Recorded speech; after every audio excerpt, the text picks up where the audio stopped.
everyone welcome back to explore blog আজি মই আছো আমাৰ ছয়গাঁও ৰাসস্থলীত 26 নৱেম্বৰৰ ৰাস আমাৰ সমগ্ৰ অসমতে আপোনালোকে গমে পাইছে তো ছয়গাঁৱৰ এইবাৰ কি হ'ব কি নতুনত্ব আছে অলপ দেখুৱাবলৈ আহিছোঁ তেতিয়াই আপোনালোকে গম পাব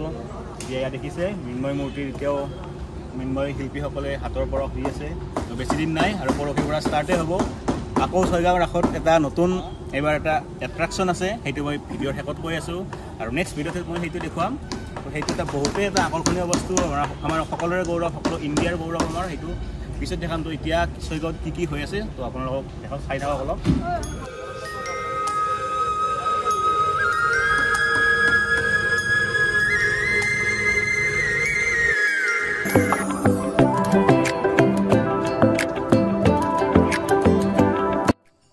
এয়া মূল পূজাৰ মণ্ডপ য'ত আমি সকলোৱে আশীৰ্বাদ ল'ম এতিয়াও বনাই আছে ধুনীয়াকৈ আৰু এয়া মিনা বজাৰ গেটত দিয়া এটা ডাঙৰ কৃষ্ণৰ মূৰ্তি ইয়াতে জাষ্ট বনাই থৈ দিছে পিছত তাতে স্থাপন কৰা হ'ব আৰু এয়া ছয়গাঁও সাৰ্বজনীন ৰাস মহোৎসৱৰ সভাপতি ডক্টৰ কমলা কলিতাদেৱ তেখেতে ৰাসৰ মানে কিমান প্ৰস্তুতি চলিল কিমান আগবাঢ়ি আছে কিমান আৰু বাকী আছে গোটেইখিনি খবৰ লৈ আছে চোৱা চিতা কৰি আছে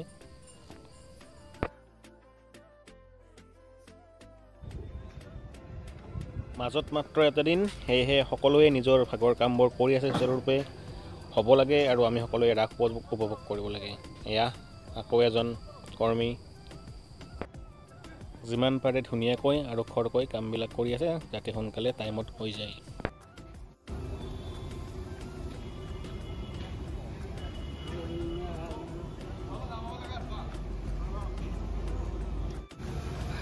আৰু এয়া মিনা বজাৰ যোৱা গেট আৰু যে তাতে যে দেখালোঁ অলপ আগতে ডাঙৰ কৃষ্ণটো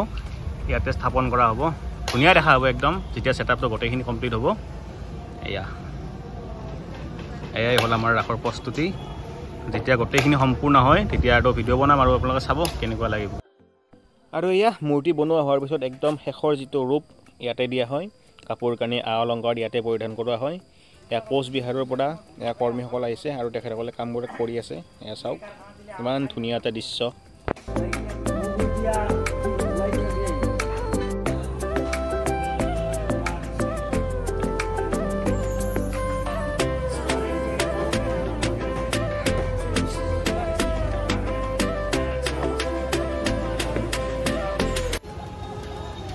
এটা আপুনি ক'ৰ পৰা আহিছে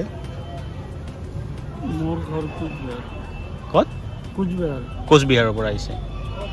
মানে প্ৰতি বছৰে ইয়াতে আহে নে প্ৰতি বছৰে ইয়াতে কৰে মানে কিমান বছৰ হ'ল আপোনাৰ এইবিলাক কৰিব 35 বছৰমান হ'ল 35 বছৰ ধৰি আপুনি এইটো কৰ্মৰ লগতে জড়িত তো আপোনালোকৰ কাৰণেই আমি ইমান ধুনীয়াকৈ চাব পাৰোঁ ঠিক আছে দিয়ক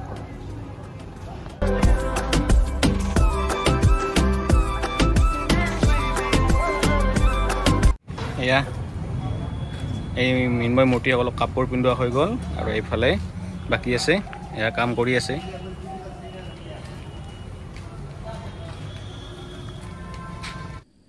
আৰু এয়া প্ৰতিটো মূৰ্তিৰে একোটা স্থান য'ত বেকগ্ৰাউণ্ড চিনাৰীৰে দেখুওৱা হয় ইমান ধুনীয়াকৈ অলংকৃত কৰিছে চাওক আৰু এক অতি আকৰ্ষণীয় মহাভাৰতৰ দৃশ্য যিটো আপোনালোকে নিজ চকুৰে যেতিয়া চাব মানে ৰিয়েলত তেতিয়া গম পাব ইমান ধুনীয়া লাগে এইখিনি ইমান ধুনীয়াকৈ আঁকিছে মহাভাৰতৰ যুদ্ধ আৰু এই এক বিশেষ আকৰ্ষণ মানে ৰাসৰ যিটো মূল গেটত দিয়া হ'ব ইমান ধুনীয়াকৈ বনাইছে আৰু এয়া মূল গেটটো আমাৰ ৰাসৰ যিটো প্ৰৱেশদ্বাৰ ইমান ধুনীয়াকৈ বনাইছে আৰু যেতিয়া সম্পূৰ্ণ হ'ব ভাবক কিমান ধুনীয়া লাগিব আৰু নেক্সট ভিডিঅ'ত দেখা হ'ব ছয়গাঁও ৰাসৰ আটাইতকৈ ধুনীয়া আৰু বিশেষ আকৰ্ষণীয় বস্তুটো যিটো মই দেখাম বুলি কৈছিলোঁ লগতে মিনা বজাৰ